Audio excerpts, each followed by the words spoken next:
Hello friends, I am Seema Sharma from Tutorpedia. जो paper number 3 है हमारा क्रिएटिंग एन इंक्लूसिव स्कूल की जो सीरीज़ चल रही थी एमसीक्यूज़ की, उसकी थर्ड वीडियो है ये आपके सामने। From the topic educational provisions for the children with learning disability. अभी तक हमने लर्निंग डिसेबिलिटी मल्टीपल जो डिसऑर्डर्स होते हैं उसके बारे में क्वेश्चंस किए थे, ठीक है। अब बात आती है कि जो सरकार होती है वो जो गवर्नमेंट होती है वो इन बच्चों के लिए क्या रोल प्ले करती है, कैसे वो स्पेशल व्यवस्था करती है उन बच्चों की एजुकेशन के लिए, ठीक है। उसी टॉपिक से रिलेटेड यहाँ पे क्वेश्चंस हैं। सबसे पहला आया है क्वेश्चन हमारे सामने, in which stage of the general educational provisions students of the grade 5 to grade 8 falls. अब ये ग्रेडिंग सिस्टम क्या है, ये एजुकेशनल सिस्टम जो है इसमें ये ग्रेडिंग सिस्टम क्या बनाया गया है, मैं पहले थोड़ा सा इसके बारे में डिस्कस करूँगी आपके साथ।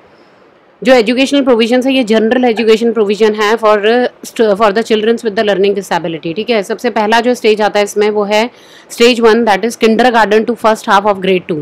जो ग्रेड 2 का फर्स्ट हाफ होता है और जो किंडरगार्टन से स्टार्ट होता है उसे हम स्टेज 1 के अंदर इंक्लूड करते हैं उन बच्चों को, ठीक है। फिर आता है stage number 2, that is second half of grade 2 to grade 4। अब जो सेकंड हाफ था उसके बाद से आगे लेकर के ग्रेड 4 तक सारे बच्चे जो होते हैं वो स्टेज सेकंड के अंदर फॉल करते हैं। फिर आता है third stage, that is grade 8 to grade 5 to grade 8। Grade 5 यानी कि 5th से लेकर के 8 तक के जो भी स्टूडेंट्स होते हैं वो थर्ड कैटेगरी के अंदर फॉल करते हैं। उसके बाद आता है fourth stage, that is grade 9 and beyond. और 9th के बाद जितने भी बियॉन्ड और जो भी स्टडीज होंगी वो सारे के सारे फॉल करते हैं स्टेज नंबर 4 में, ठीक है। तो अब ये पूछ रहा है कि कौन सी स्टेज है जिसके अंदर ग्रेड 5 टू ग्रेड 8 फॉल कर रहे हैं। Now it's very easy, it's stage number 3, that is C, okay. So the second question is, in which stage of the general education provision oral work, dictation work, grip of holding the pencil and the basic concepts of the maths are taught, ठीक है। अब कौन सी ऐसी stage है जिसपे कि oral recitation के through बच्चों को प्रोनाउंसिएशन सिखाया जाता है, फोनेटिक साउंड सिखाए जाते हैं, ठीक है। पेंसिल को किस तरीके से बेटर तरीके से होल्ड करना है, ग्रिपिंग बताई जाती है। और मैथ्स के अंदर जो बेसिक कंसेप्ट होते हैं लाइक 4 ऑपरेशनल मेथड है जो कि हमारे addition, subtraction, multiplication and division वो सिखाया जाता है, ठीक है। स्टेज नंबर फर्स्ट में, स्टेज नंबर सेकंड, थर्ड या फोर्थ, बट ऑब्वियस है कि kindergarten to first half of grade 2 के अंदर ही ये सारी बेसिक चीजें बता दी जाती हैं, ठीक है। जैसा कि मैंने अभी डिस्कस करा उसके अकॉर्डिंग आपको पता चली गया कि ये स्टेज 1 है। Now comes the third question, silent reading is emphasise during this period. कौन सा पीरियड है जिसमें साइलेंट रीडिंग को एम्फेसाइज किया जाता है, ठीक है। वैसे तो जो स्टेज नंबर सेकंड है और स्टेज नंबर थर्ड है इन दोनों के अंदर एम्फेसाइज किया जाता है, ठीक है। जो सेकंड स्टेज है उसमें साइलेंट रीडिंग पे एम्फेसिस दिया जाता है और जो स्टेज नंबर थर्ड है उसके अंदर इसे कंपलसरी कर दिया जाता है कि साइलेंट रीडिंग जो है वो बच्चों को आ जानी चाहिए, सो दैट द अदर्स में नॉट गेट डिस्टर्ब्ड और उसे कॉम्प्रीहेंड करने में ईजी हो जाए, ठीक है। सो यहाँ पे आंसर हमारा स्टेज नंबर 2 है, बिकॉज यहाँ पे एम्फेसाइज की बात की गई है कि किस चीज कौन से स्टेज पे इसमें बहुत ज़्यादा इंसिस्ट किया जाता है, यानी कि जोर लगाया जाता है कि सीखो साइलेंट रीडिंग कैसे होती है। Then comes the question number 4, which of the following are the provisions made to meet the needs of the children with the multiple disabilities। अब ये कह रहे हैं कि क्या प्रोविजंस किए जाते हैं, जैसे स्कूल के अंदर टीचर्स जो हैं वो क्या रोल प्ले करेंगे और टीचर्स क्या ऐसे प्रोविजंस करते हैं, या फिर बड़े लेवल पे अगर जब उनका करिकुलम वगैरह डिज़ाइन हो रहा है तो उस लेवल पे क्या ऐसे अरेंजमेंट्स किए जाते हैं कि उन लोगों को अपना लर्निंग करने में बहुत ईजी हो जाए, ठीक है। तो सबसे पहला बोलता है मॉडिफिकेशन इन करिकुलम, क्या करिकुलम में मॉडिफाई किया जाता है, करिकुलम को कुछ उनके हिसाब से उसे ढाला जाता है कि उनके लिए वो ईजी बन जाए। ऑर्गेनाइजिंग टीचिंग मटीरियल को कुछ इस तरीके से ऑर्गेनाइज किया जाता है कि जो ये मल्टीपल डिसेबल्ड बच्चे हैं इन लोगों को इजीली जो है हम जो सिखाना चाहते हैं, जो टीचर सिखाना चाहते हैं वो कैप्चर कर पाएँ। Third one is the physical exercise, क्या कुछ स्पेशल टाइप ऑफ योगा और बॉडी मूवमेंट और फिजियोथेरेपी काइंड ऑफ एक्सरसाइजेज इनको करवाई जाती हैं जिससे कि इनको फिजिकली भी इंप्रूवमेंट मिले और इनका mind and body and soul जो है वो एक साथ मिलकर के काम कर सके, या फिर all of above. I think ये तीनों ही चीज़ें बहुत ज़्यादा कंपलसरी हैं, तो answer will be D, all of above. ये सारी चीज़ें हैं जो कि ऐसे स्पेशल प्रोविजन जो है उनके लिए करने पड़ेंगे ताकि उनके लिए लर्निंग जो है वो और भी ज़्यादा ईजी बन जाए। Then comes the question number 5, that is which of the following is not a role played by a teacher in the inclusive classroom. जो हमने इंक्लूसिव एजुकेशन के बारे में पढ़ा था, ठीक है, कि जिसके अंदर childrens with the special need, with and without special need दोनों को मर्ज करके एक साथ पढ़ाया जाता है, उसे हम इंक्लूसिव क्लासरूम बोलते हैं। ये मैंने लास्ट बता दिया था, ठीक है। तो ये कह रहा है कि which of the following is not a role played by a teacher in the inclusive classroom. इनमें से कौन सा है जो कि एक टीचर रोल प्ले नहीं करता इंक्लूसिव क्लासरूम के अंदर, ठीक है। Organising desk in the groups, जो स्पेशल नीड के बच्चे होते हैं उन लोगों के लिए क्या किया जाता है, डेस्क को प्रॉपर तरीके से ऑर्गेनाइज किया जाता है, ग्रुपिंग बनाई जाती है ताकि वो, क्योंकि उनके लिए ग्रुप के अंदर लर्न करना ईजी होता है। अब टीचर है वो ब्लैक बोर्ड पर लिखे जा रहा है, जैसे जनरली हम नॉर्मल स्टूडेंट्स होते हैं तो हम लोग तो कैप्चर कर लेंगे और हमारा ध्यान भी सारा फोकस वहीं पर होता है, कंसंट्रेशन होता है हमारा, ठीक है, फोकस पॉइंट होता है, लेकिन इनके पास फोकस नहीं होता। तो ये इनके लिए ग्रुप्स बनाए जाते हैं ताकि ये क्या करें, अपनी एक्टिविटीज़ के अंदर इन्वॉल्व हों और उसको बेटर तरीके से समझ पाएँ। Then comes the second point, using the games designed to build the community. कुछ इस तरीके के गेम्स टीचर को यूज़ करने पड़ते हैं जिनकी हेल्प से वो क्या करते हैं, पूरी की पूरी कम्युनिटी को बिल्ड करते हैं, ठीक है। And the third one is behaving impatiently. वो इम्पेशेंटली बिहेव करते हैं इसके अंदर टीचर, या फिर टेकिंग ब्रेक्स, या फिर बीच बीच में ब्रेक लेते हैं, बिकॉज ये जो बच्चे होते हैं ये फिजिकली भी इतने स्ट्रॉन्ग नहीं होते कि वो वन गो के अंदर सारा कुछ सीख लें या फिर कंटिन्यूस 45 मिनट की क्लास को ले पाए। तो उनके नीड के according time to time teachers को ब्रेक लेना पड़ता है। सो आई थिंक इसके अंदर जो सी पार्ट है बिहेविंग इम्पेशेंटली, है ना, ये बिल्कुल गलत है। इम्पेशेंटली टीचर को बिहेव नहीं करना है। Teacher need to be very patient, very positive with these kind of the children, ठीक है। उनको बहुत पॉजिटिव और पेशेंट रखने पड़ेंगे, पेशेंस रखने पड़ेंगे, तभी जा करके ये बच्चे जो होते हैं ये लाइफ में कुछ सीख पाते हैं, ठीक है। Then comes the question number 6, Which of the following are the items used for the assistive technology? अब ये assistive technology क्या है? assistive जो word है वो बना है assistance से। assistance होता है help, यानी कि helping aid।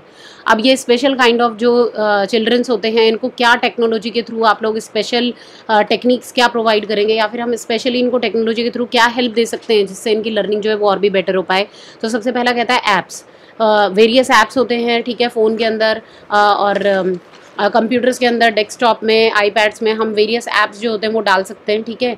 Second one is adaptive pencil grip, ठीक है। एडेप्टिव पेंसिल ग्रिप्स का यूज़ किया जा सकता है, आईपैड्स का यूज़ किया जा सकता है, या फिर ऑल ऑफ अबव। ये तीनों ही चीज़ें टेक्नोलॉजी को बिलोंग करती हैं और ये टेक्नोलॉजिकल इनोवेशन है जिसके थ्रू बच्चे जो हैं वो बेटर तरीके से लर्न कर पाएंगे, ठीक है।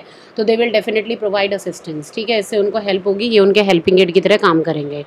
Then comes the question number 7, what are the main components of the inclusive classroom. अब ये जो इंक्लूसिव क्लासरूम हम लोगों ने एजुकेशन पढ़ा, इसके अंदर इसके मेन कंपोनेंट्स क्या हैं।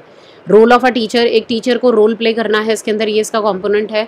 सपोर्टिव एड्स एंड मटेरियल का यूज़ करना है, बोथ ए एंड बी, या फिर नन ऑफ द अबव, या फिर इनमें से कोई भी नहीं।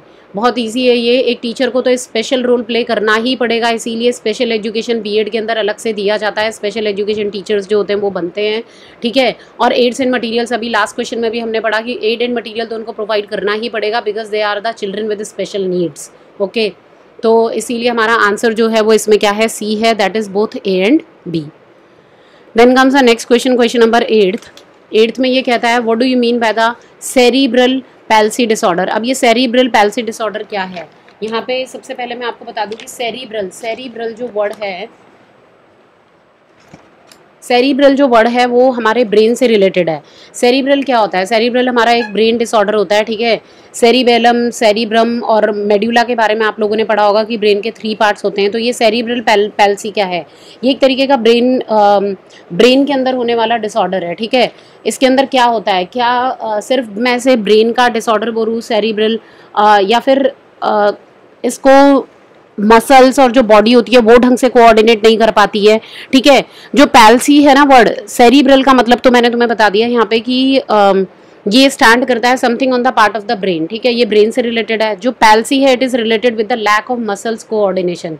जो मसल्स होती हैं वो ढंग से कोऑर्डिनेट नहीं कर पाती।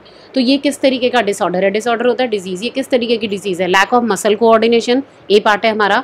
क्या ये खाली मसल्स का कोऑर्डिनेशन नहीं हो पा रहा ढंग से, उसकी कमी है, ये खाली ब्रेन का डिसऑर्डर है, बी पार्ट। या फिर ये C part, group of the disorders affecting body movement and muscle coordination, या फिर नन ऑफ द अबव।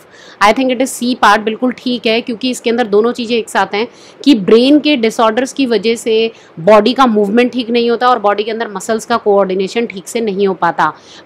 जो फिजिकली डिसेबल्ड चिल्ड्रन होते हैं, मल्टीपल डिसऑर्डर वाले बच्चे होते हैं जिनको ये बीमारी होती है, उनकी मसल्स जो होती हैं वो सही ढंग से उनके ब्रेन के अकॉर्डिंग कोऑर्डिनेट नहीं कर पाती और मूवमेंट नहीं कर पाती। जैसा वो चाहते हैं वो वैसे मूवमेंट नहीं कर पाते, ठीक है।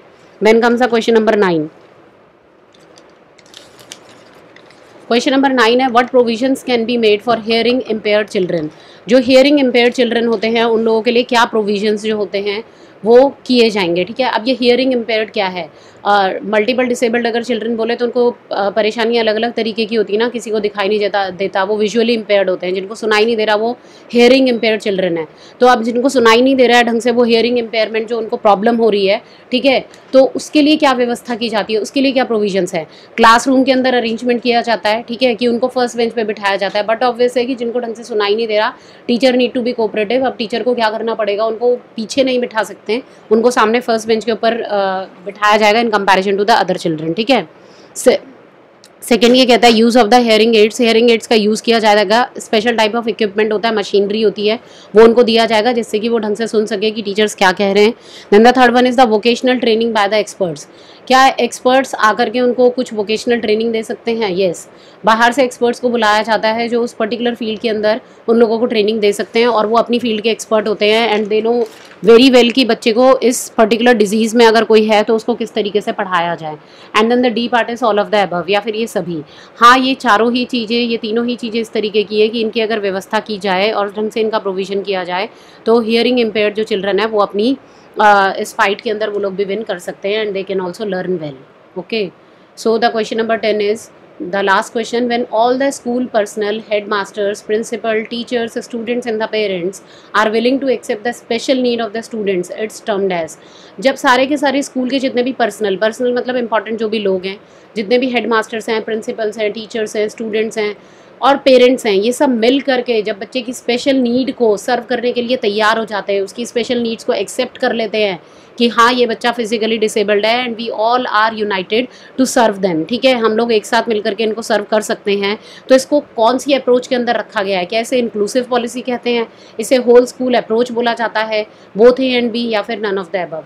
It is termed as whole school approach. इसे हम बोलते हैं होल स्कूल अप्रोच, क्योंकि इंक्लूसिव पॉलिसी नहीं है, ये इंक्लूसिव एजुकेशन तो हमने पीछे पढ़ लिया था, ठीक है। ये है होल स्कूल अप्रोच जिसके अंदर सभी लोग एक साथ बिल्कुल विलिंग होते हैं उनकी स्पेशल नीड्स को सर्व करने के लिए, ठीक है। तो होपफुली ये सारे क्वेश्चंस ने आपको हेल्प किया होगा, ठीक है। एक टॉपिक आपका पूरा प्रिपेयर हो गया इन 10 क्वेश्चंस के अंदर। और let me know in the comment section अगर आपको कोई टॉपिक डिफिकल्ट लग रहा है तो मैं पहले उसके ऊपर वीडियो बना दूं। And please like, share and subscribe, sharing is caring जैसा कि कहा भी जाता है। तो प्लीज़ जो भी नीडी वंस हैं इस वक्त पे, और नीडी तो सभी हैं जो बीएड कर रहे हैं, तो प्लीज़ शेयर कीजिए अपने फ्रेंड्स के साथ। तो हेल्प करने से अपना ही अच्छा होता है और भला होता है, तो प्लीज़ डू शेयर। थैंक्स।